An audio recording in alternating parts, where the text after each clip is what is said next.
રાજકોટ શહેરના પોલીસ કર્મચારીએ કે જેઓએ ગૌશાળામાં લૂલી લંગડી ગાયોને લાભાર્થે આજથી 3 વર્ષ પહેલા માત્ર 5 મિત્રો સાથે મળી એક વોટ્સએપ ગ્રુપમાં માધ્યમથી પૈસા ઉઘરાવી અને ગાયોની સેવા કરવાનું કાર્ય શરૂ કર્યું હતું। ત્યારે આ ગ્રુપ રાઘવભાઈ બારોટ નિવૃત્ત પોલીસ કર્મચારીએ બનાવ્યું છે અને તેઓ સેવા કામ કરે છે। તો આ ગ્રુપ બનાવવાનો વિચાર તેમને આવ્યો હતો અને આજ રોજ 330 જેટલા સભ્ય છે। તો દરરોજ કોઈ 100 કે કોઈ 200 રૂપિયા જમા કરાવે છે। તે બધો હિસાબ બારોટભાઈ રાખે છે અને મહિને જેટલા રૂપિયા થાય તેનો ઘાસચારો લઈ નબળી ગૌશાળામાં આપવામાં આવે છે। તો જાણકારી મુજબ આજ ઓમકારા સ્વૈચ્છિક ગૌ સેવા ટ્રસ્ટ દ્વારા દર મહિને 1000 મણ જે 10 ગાડીઓ ભરાય છે તે અલગ અલગ ગૌશાળામાં વિતરણ કરવામાં આવે છે। જે ગૌશાળા નબળી છે તેમને મોકલવામાં આવે છે। તો આ ગ્રુપ વોટ્સએપ ગ્રુપ દ્વારા પૈસા લેવામાં આવે છે અને તેનો હિસાબ ગ્રુપમાં જ મૂકી દેવામાં આવે છે, જે પારદર્શક હોય છે। આમ પોલીસ કર્મચારીએ ગાયોના લાભાર્થે સેવાનું બીડું ઝડપ્યું છે। રાજકોટ ગાંધીગ્રામ જીવંત શેરી નંબર 1-4 ખૂણો। મારું નામ બટુક મહારાજ છે।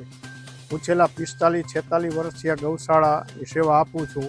રાજકોટ પાંજરાપુર પછીનો બીજો નંબર મારો છે। તે પછીની બધી ગૌશાળાઓ છે જે નીતિ નિયમથી ગૌશાળા ચાલે છે અને આ ગૌશાળા ભગવાન ભરોસે હાલે છે। સરકાર તરફથી દાન મળે છે પણ થોડું ઘણું ઓછું પડે છે। તો ભગવાનને એવી પ્રાર્થના કરું કે સરકારશ્રી કાંઈ ને કાંઈ મદદ કરે। પછી બીજું રાઘવભાઈ બારોટ કરીને છે, એ 10-12 ગાડી જે સંસ્થા નબળી હોય જે ગાયોને એ એક ગાડી દર મહિને 100 મણ 150 મણની આપે છે અને કોઈ લગાઈ વગર, અને એનું ભાડું પણ દેવાનું થાય છે। જેની પાસે ન હોય તો એ ચૂકવી દે છે। એવું 3-4 વર્ષ થયા એ એની રીતે મહેનત કરે છે। એને ફંડ આવે કે ના આવે પણ આ બધી ગૌશાળાને એ મદદ કરે। હવે એની એવી ઈચ્છા છે કે કોઈ ગૌશાળા નબળી હોય તો મહિનામાં 2 ફેરે લીલું આપવું અથવા સૂકું આપવું, એવી એની અંતરની ભાવના છે। બીજી કોઈ અપેક્ષા નથી। ઘણી ફેરે એને ઉછીના પૈસા લઈ અને આ દાન ગાયોનું કરેલું છે, માટે એને ઈશ્વર પ્રાપ્તિ આપે અને કાયમ માટે એની બઢતી થાય। એ સિવાય મારે એના વિશે કંઈ કહેવા નથી। મારી પાસે 45 ગાયો છે 100 ને। તો એ ભગવાન ભરોસે હાલે છે। જે દાતા આવે એ મદદ કરે, એ રીતે ગૌશાળા ચાલે। દાતાને એવું કહો કે ભાઈ તમે કાંઈ ને કાંઈ મદદ કરો, એવી અંતરની મારી અપેક્ષા છે। જય હિન્દ। ખાસ મારો એ પ્રશ્ન પૂછવો છે કે એ તમને ક્યારે મળ્યા?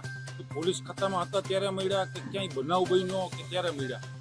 એ મને આપોઆપ મળ્યા। અહીંથી નીકળ્યા અને ત્યારે એને એમ થયું કે આ ગૌશાળા છે, તો એને અહીં આવ્યા 3 વર્ષ પહેલાંના મને મળ્યા હતા અને એને ચાલુ કર્યું। એટલે એને પોતાના પૈસાથી ચાલુ કરી અને એને સેવા ચાલુ કરી દીધી। અત્યારે એનું કેમ હાલે છે એ મને નથી ખબર, પણ દર મહિને નીણ મોકલે છે એ ખબર છે। પણ એ જ્યારે મળ્યા ત્યારે પોલીસ ડ્રેસમાં હતા? ના, એ સિવિલ ડ્રેસમાં હતા અને એને પછી કીધું કે હું CID બ્રાન્ચમાં છું। એ પછી એના ઓફિસરોની બધી મને ઓળખાણ કાઢી કે આ લાંબા સાહેબ છે, આ છે તે છે। એ સાહેબોય બધા આવી ગયા, તપાસ કરી અને એ ભગવાન ભરોસે આ દાન આપે છે માણસો એને, અને એનું સારી રીતે નિભાવ થાય છે એવું મને અંતરથી ખાતરી છે। ખાસ કરીને દર મહિને તમને કઈ રીતના આપી જાય છે? એને ઓલું કઈ રીતના દર મહિને ઓલું કયું આવે છે, તમને અહીંયા કેવી રીતના પહોંચાડે છે? ગાડીમાં મેટાડોર એનું આવે અથવા ટ્રક આવે। એ રિક્ષા નહીં કોઈ દી, કે મેટાડોર ને ટ્રક એ રીતે જ આવે છે, પણ 100 મણથી હેઠે કોઈ દી નથી આપ્યું કાયમી માટે। બીજી આર્થિક રીતે એના મિત્ર હોય એને પણ કહે કે થોડું ઘણું અહીં આપો, જરૂરી છે। એવી દરેક ગૌશાળા જરૂર હોય ત્યાં પોતે જાય છે। અને મારું તો આ ગાડી છે ઈશ્વર હલાવે છે, નહીં ફંડ ફાળક નહીં કાંઈ, ભગવાન ભરોસે હાલે છે। ભગવાન જેને દેવાવાળાને ખૂબ જાજુ આપ્યું, મારી અંદરથી અપેક્ષા છે। સીતારામ। રાઘવભાઈ બારોટ, હું 31/8/2024ના રોજ પોલીસ ખાતામાંથી નિવૃત્ત થયો છું, જેમાં મેં 35 વર્ષ ફરજ બજાવી, જેમાં 20 વર્ષ IBમાં ઇન્ટેલિજન્સ બ્રાન્ચમાં ફરજ બજાવી અને 11 મહિના જેવી ફરજ સ્પેશિયલ બ્રાન્ચમાં બજાવી। તો ખાસ કરીને તમે બહુ શાળાને નીણ નાખો છો અને એ આખું તમે કંઈક ટ્રસ્ટ હલાવો છો, તો આની પ્રેરણા ક્યાંથી મળી પેલા? હા, મારા ઘણા બધા મિત્રો બ્રાહ્મણ છે, તો અમે બધાએ 500 રૂપિયા ભેગા કરીને નીણ નાખતા હતા। તો મેં એમના મનાયા તે એક ગ્રુપ બનાવ્યું 30 જણાનું, અને અત્યારે મારી પાસે 330 જણાનું ગ્રુપ છે। અને ધીરે ધીરે બધા અધિકારીઓ જોડાવા માંડ્યા, રેવન્યુ સ્ટાફ જોડાવાનો, વેપારીઓ જોડાવા માંડ્યા, મારા મિત્રો જોડાયા અને અત્યારે 330 જણા ઓનલાઈન ગ્રુપમાં પૈસા નાખે છે અને અત્યારે અમારા દર મહિને 60,000 થી 70,000 રૂપિયા ભેગા થાય છે અને જેમાં અમે અત્યારે 12 જેટલી ગૌશાળાને સાચવી શકીએ છીએ. દર મહિને અમે એક ગાડી નિરણ 100 મણ ઉપરાંત મોકલાવી છીએ. આમાં કઈ રીતના પૈસા તમારા ગ્રુપમાં કઈ રીતના તમે એને આવે છે, કઈ રીતના તમે ફંડ આને આપો છો, કઈ રીતના આખું થાય છે? હા, અમારા ગ્રુપમાં ઓમકાર સ્વૈચ્છિક ગૌ સેવા ટ્રસ્ટ એવું અમે 3/3/2022માં રજીસ્ટર કરાવ્યું છે અને દર મહિને ઓનલાઈન ગૂગલ પેથી બધા અધિકારીઓ, વેપારીઓ, દાતાશ્રીઓ પેમેન્ટ કરે છે અને ઓનલાઈન આવેલા પૈસા અમે વેપારીને ડાયરેક્ટ આપીએ છીએ અને જે અમે દર મહિને 10 થી 12 ગાડીઓ ખરીદી અને દરેક ગૌશાળામાં વિનામૂલ્યે અને ખાસ કરીને જરૂરિયાતવાળી ગૌશાળાને આપીએ છીએ. અત્યાર સુધીમાં કેટલી ગાડીઓ વિતરણ કરી છે તમારું આ ગ્રુપ દ્વારા? અત્યાર સુધીમાં તો ગણી ન શકાય એટલી, કેમ કે 3/3/2022થી આ ગ્રુપ ચાલુ છે અને દર મહિને 1,000 મણ ઉપરાંત અમે નિરણ આપીએ છીએ અને 10 થી 12 ગાડી તો હોય જ છે અમારી અને બધી ગાડી 100 મણ ઉપરની નિરણ જાય છે. ખાસ કરીને તમે જે તે ટાઈમે પોલીસ ખાતામાં હતા તો ત્યારે આ ટ્રસ્ટ ચાલુ કર્યું હતું? હા, ત્યારે અમે એમના વગર ટ્રસ્ટે પૈસા ભેગા કરતા હતા ગ્રુપમાં અને પછી સારા અધિકારીઓએ કીધું કે ભાઈ આ તમે એક ટ્રસ્ટ બનાવી નાખો, આ તમારું કાર્ય સારું છે. તો ધીરે ધીરે મને પ્રેરણા થઈ અને એ પ્રેરણા રૂપે મેં મારા મિસિસના નામે ટ્રસ્ટ રજીસ્ટ્રેશન કરાવ્યું અને ખૂબ જ ભગવાનની દયાથી સારો પ્રતિસાદ મળે છે. દાતાશ્રીઓ સારા મને મળ્યા છે અને બધા મને વફાદાર રહેવાની હું કોશિશ કરું છું. તો ખાસ કરીને તમે પોલીસ ખાતામાં હો અને આ કાર્ય કરતા હોય ત્યારે તમને આજુબાજુના બીજા અધિકારીઓને એને શું કીધું? ના, બધાએ જો હું આઈબીમાં હતો તો બધા અધિકારીઓ મને સારા જ મળ્યા અને બધાએ મારા વખાણ કર્યા, કેમ કે આમાં કોઈ મારે વધારાનો સમય નહોતો આપવાનો. હું ચાલતા જેનું પેમેન્ટ આવે એ ઓનલાઈન નામ લખીને ગ્રુપમાં મૂકી દઉં. ફક્ત મારે મહિનામાં એકવાર વહેલા જાગવું પડે, 4 વાગે ઉઠી અને 5 વાગે હું હરાજીમાં જાઉં અને હરાજીમાંથી નિરણ ખરીદી અને બધી ગૌશાળાને વિતરણ કરી દઉં.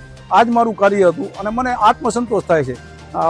જે દિવસે નિરણ મોકલાવાની હોય એના આગલા દિવસે જાણે કે મારા ઘરે મારા દીકરીના લગ્ન હોય એવો માહોલ રહે છે અને મને ખૂબ જ આનંદ થાય. પણ આ ગ્રુપમાં કેટલા રૂપિયા તમને આપે લોકો? 5 રૂપિયા આપે, 10 રૂપિયા આપે, કેટલા તમે અપેક્ષા તમારી? હા, અમારે એવું કોઈ ફિક્સ નથી. 100 રૂપિયાથી માંડી અને 2500 સુધી લોકો રૂપિયા આપે છે અને કોઈને એક પણ ફોન કરવામાં આવતો નથી. પોતાની આપમેળે આનંદમાં રહી અને ગૌ સેવા કરે છે લોકો અને મને શુભેચ્છાઓ પણ પાઠવે છે કે રાઘવભાઈ આ કાર્ય તમે સારું ચાલુ કર્યું છે, કેમ કે નોકરિયાતોને ટાઈમ નથી હોતો પૈસા આપવા જવાનો, ઓનલાઈન પૈસા આપે છે અને ફક્ત મારે મહિનામાં એક જ દિવસ આ સેવાનું કાર્ય કરવું પડે છે અને એનેથી મને પણ સંતોષ છે. ખાસ કરીને તમે આ જે ફંડ આવે અને તો પછી એનો હિસાબ તમે કઈ ગ્રુપમાં મૂકી દો પાછો? હા, અમે ઓનલાઈન કાંટા ચીઠીના ફોટા, પછી કઈ ગૌશાળામાં નિરણ આપી એના નામ, ગૌશાળાના સંચાલકોના મોબાઈલ નંબર, કાંટા ચીઠીના ફોટા સાથે જ અમે ટોટલ રૂપિયા કેટલા આવ્યા અને કેટલી જગ્યાએ ગઈ તમામ હિસાબ, જેટલા રૂપિયા આવે એ દર મહિને અમે ગૌશાળાઓની નિરણ લઈ અને આપી દેવામાં આવે છે. એક પણ રૂપિયો રાખવામાં નથી આવતો. પછી બીજા મહિને જેટલા પૈસા ભેગા થાય એ તમામ પૈસાની અમે નિરણ લઈ અને તમામ ગૌશાળામાં આપીએ છીએ. એકદમ પારદર્શક આ કાર્ય કરવામાં આવે છે. બરોબર. ઘણી વખત એવું બને તમને કાંઈ ફંડ આવ્યું નહીં તો પછી ત્યારે તમે શું તમારા ખિસ્સામાંથી કાઢી નાખો? હા, ઘણીવાર એવું થાય છે કે ઘણીવાર ઓછા પૈસા આવે, કે ઘણીવાર ઘણા જન્મદિવસ હોય તો 2-5 હજાર રૂપિયા નાખ્યા હોય તો બીજી વાર એકાદી ગૌશાળા ઓછી થઈ જાય તો પછી હું ત્યાં અમારા વેપારી છે અમિતભાઈ પટેલ છે એની સાથે સંબંધોના લીધે હું પછી એકાદી ગાડીના પૈસા બાકી રાખી દઉં, પણ બધી ગૌશાળા મોટાભાગે સચવાય એવી કોશિશ કરી છે. તમારો મોબાઈલ નંબર હોય એ કહો અને ખાસ કરીને અત્યારના જન્મદિવસની તિથિએ ઘણા લોકો કે મરણ તિથિએ આપતા હોય છે, તો તમારે એવી રીતના લેતા હોય છે તો એ મને થોડુંક કહી. હા, અમારે મોટાભાગે અમે કોઈ દાતા અમને એકારે 20-25 હજાર રૂપિયા આપે તો અમે એ લોકોને સમજાવીએ છીએ કે 20-25 હજાર નહીં, એક કામ કરો તમે 12 મહિના લેખે તમે રકમના ભાગલા પાડી અને અમે એવી રીતે સ્વીકારી કે જેથી અમે જેટલી ગૌશાળા, દાખલા તરીકે 12 ગૌશાળા હોય તો 12 ગૌશાળામાં કે અમારી રકમ વધે બજેટની તો અમે 12ની 13 ગૌશાળા કરી શકીએ, 14 ગૌશાળા. પણ પછી એક જ વાર પૈસા નાખ્યા પછી બીજી વાર મોટી રકમ ન આવે તો અમારે ગૌશાળા ઓછી કરવી પડે. તો એ બાબતમાં અમે લોકોને સમજાવીએ છીએ અને એવી રીતે મર્યાદિત, કોઈ 100 રૂપિયા, કોઈ 500, કોઈ 1100 રૂપિયા, એવી રીતે મર્યાદિત રકમ દર મહિને આપે તો દર મહિને જે સાચવેલી ગૌશાળા હોય, જ્યાં આપણી જરૂરિયાતવાળી ગૌશાળા હોય, ત્યાં આપણે વિના મૂલ્યે નિરણ મોકલાવી શકીએ. તમારો એક નંબર આપી દો, ક્યાંક ગ્રુપનો છે અને ગ્રુપનું નામ શું છે એનો નંબર? હા, મારા પત્ની દક્ષા રાઘવભાઈ બારોટના નામે ટ્રસ્ટ છે અને અમારું ટ્રસ્ટનું નામ છે ઓમકાર સ્વૈચ્છિક ગૌ સેવા ટ્રસ્ટ અને અમારો મોબાઈલ નંબર છે 94 26 78 78 15. આપ સર્વે જોડાવ અને મારું તો ત્યાં સુધી કહેવું છે કે આપ અમારા ગ્રુપમાં જોડાવ તો કાંઈ નહીં, તમારી સોસાયટીઓમાં ગ્રુપ બનાવો, મિત્ર સર્કલમાં ગ્રુપ બનાવો, જ્યાં નોકરી કરતા હોય એવી જગ્યાએ ગ્રુપ બનાવો. અને ગૌ સેવા કરવી એ હિન્દુ અને મુસ્લિમ ધર્મમાં બહુ જ અગત્યનું છે. અમારી સાથે ઘણા બધા મુસ્લિમ અધિકારીઓ અને વેપારીઓ પણ જોડાયેલા છે. Bureau report CN24 news. હવે જુઓ દેશ દુનિયાની તમામ ખબરો તમારી આંગળીના ટેરવે. ઉઠાવો મોબાઈલ અને ગૂગલ પ્લે સ્ટોર પરથી ડાઉનલોડ કરો અમારી CN24 ન્યૂઝ મોબાઈલ એપ.